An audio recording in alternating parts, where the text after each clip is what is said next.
Anyway, my brothers, back again. This is something I want to bring to your attention. I don't know how serious this will be. I'm having some of my eggheads look at this. Okay? Having the eggheads look at this and see if they can make heads or tails of this. It might be serious. It might be just a nothing burger. It might be a lesser variant. But I just want to bring awareness to it because I've been seeing this name pop up quite a bit. So this is in the Washington Post. So let's get into it. What to know about Arcturus, a new coronavirus subvariant the WHO is tracking. What is Arcturus, the new coronavirus subvariant?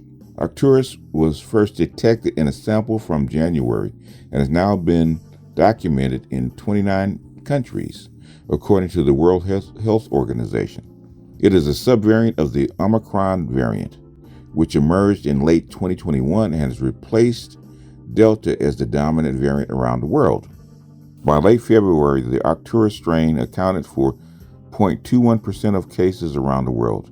A month later, this had risen to 3.96%, according to WHO figures. In the United States, it is estimated to account for 7.2% of coronavirus infections for the week ending April 15th, according to the Centers for Disease Control and Prevention. The WHO designated XBB 1.16 a variant under monitoring on March 22nd. XBB sounds like a chatbot, doesn't it?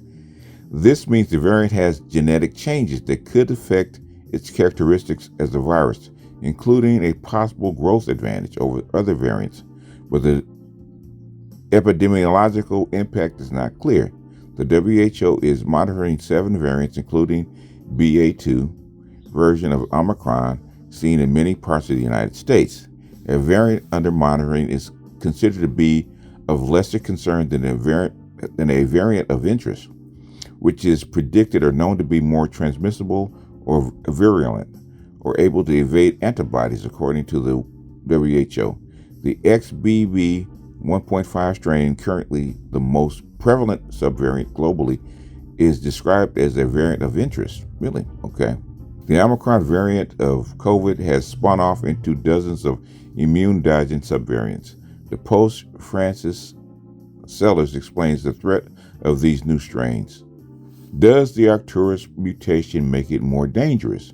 According to the WHO, the Arcturus is similar to the prevalent XBB 1.5 variant, but has one additional mutation in the spike protein, which in the lab studies show increased infectivity as well as potential increased pathogenicity.